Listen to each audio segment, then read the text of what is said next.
All right, let's dive right into this explainer because today we're looking at one of the most brilliantly unhinged and hilarious sequences in all of literature. We are jumping straight into chapter 3 of Miguel de Cervantes' masterpiece, Don Quixote. This chapter is the ultimate collision between one man's absolute romantic delusion and the gritty, dusty reality of 17th century Spain. It's a total masterclass in comedic escalation, and it all revolves around one specific, desperate need our hero has. So let's look at exactly how this begins. Just listen to the sheer dramatic intensity of this line. From this spot I rise not, valiant knight, until your courtesy grants me the boon I seek. Picture the scene for a second. We've got Don Quixote, a gaunt, middle-aged guy wearing pieced-together rusted armor, and he's literally locked himself in a stable with a very confused innkeeper. He throws himself to his knees, utterly serious, and begs for a boon. He absolutely refuses to get up until his request is granted. You see, he truly believes he's in the presence of greatness, addressing a valiant knight.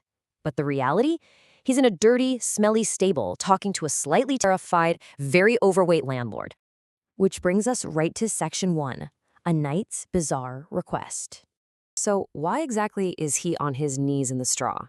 Well, Don Quixote's big problem is that he cannot lawfully engage in any real adventures until he is officially dubbed a knight. He's got the armor, he's got the horse, but without that official ceremony, he's basically operating outside the sacred laws of chivalry. And this sets up the core joke of the entire chapter. In Don Quixote's delusion, he's looking at a magnificent castle with silver turrets commanded by a highborn castellan. But the reality is completely different. It's just a rundown roadside inn, and the man he's kneeling before isn't some noble lord. He's an Andalusian landlord, a guy the text actually describes as a crafty thief and a bit of a prankster. But here is the absolute genius of this innkeeper. He instantly realizes his guest is completely out of his mind, and instead of kicking him out, he decides to just play along to entertain himself for the night.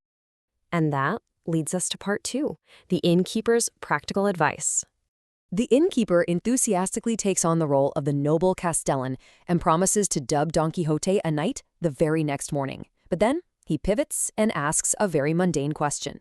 Hey, do you have any money on you? Don Quixote proudly answers no, not a single farthing. And why? Because in all his vast reading of chivalric romances, he has literally never once read about a knight carrying a coin purse. The innkeeper's response here is a stroke of improvisational genius. He tells Don Quixote that he's totally mistaken. He explains that just because the histories didn't specifically write about anything so obvious and necessary as money and clean shirts, that doesn't mean the knights didn't actually have them. He rationalizes it perfectly for Don Quixote's crazed mind, basically saying, look, the authors just thought it was way too boring to mention the mundane act of packing your wallet and doing laundry. So the crucial takeaway here is this required packing list the innkeeper lays out. He tells our soon-to-be knights that he absolutely must carry well-furnished purses of money, some clean shirts, a little box of ointment to heal his inevitable wounds, and crucially, he needs a squire to carry all of this stuff in saddlebags. Don Quixote, ever the devout follower of chivalry, listens to this practical, real-world advice and takes it as a sacred revelation. He solemnly vows to strictly obey this newly discovered rule of knighthood.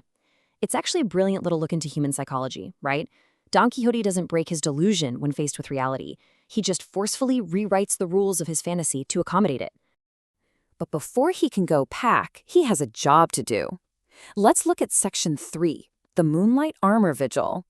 The innkeeper tells Don Quixote the castle's chapel is unfortunately under reconstruction, so he's gonna have to perform his vigil of arms outside in the courtyard.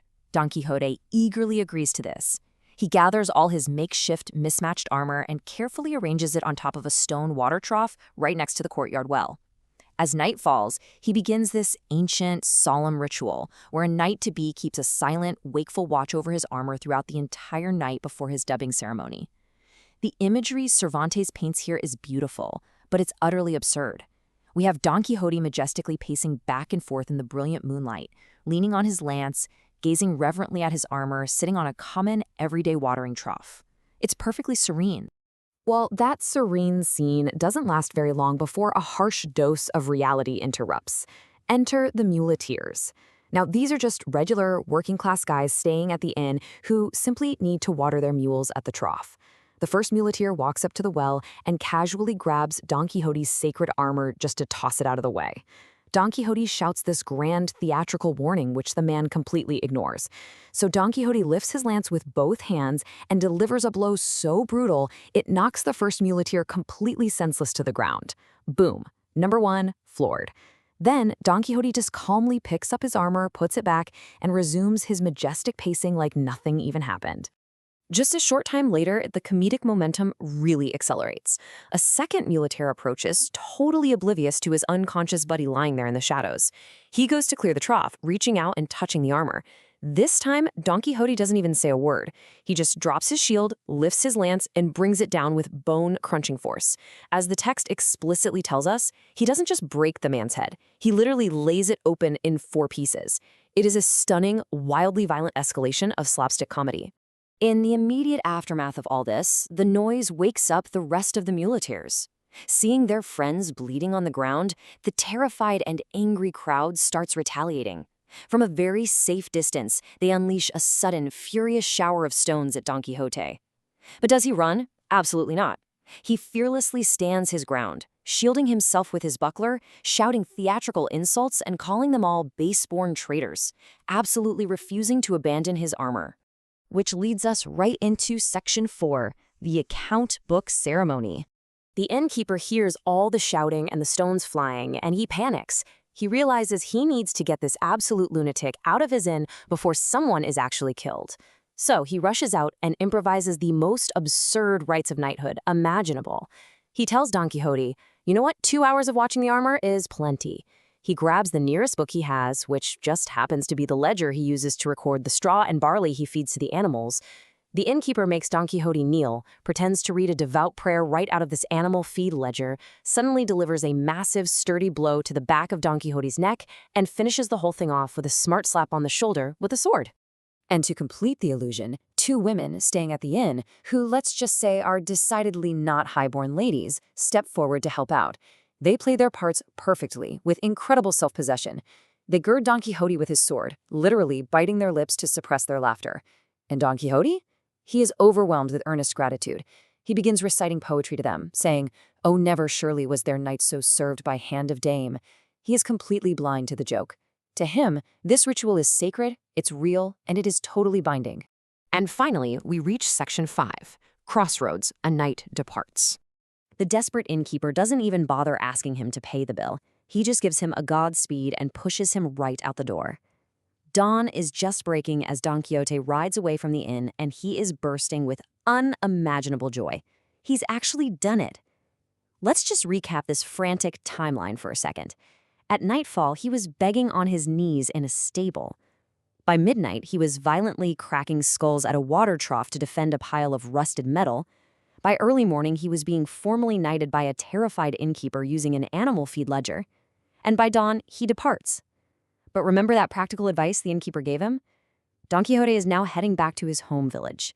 He needs to fulfill that required packing list. He's going back to get clean shirts, money, and most importantly, to recruit a poor local farmer to be his squire. So as Don Quixote rides out at dawn, finally an officially dubbed knight in his own eyes, his delusion is now fully armed and officially sanctioned by his own twisted logic. Heading toward the crossroads, what perils actually await him? The collision between his fantasy and reality is only just beginning. What happens when this newly minted knight encounters his very first official adventure on the open road? Well, you'll just have to join us next time to find out. Thanks so much for joining me on this explainer, and I'll catch you on the next one.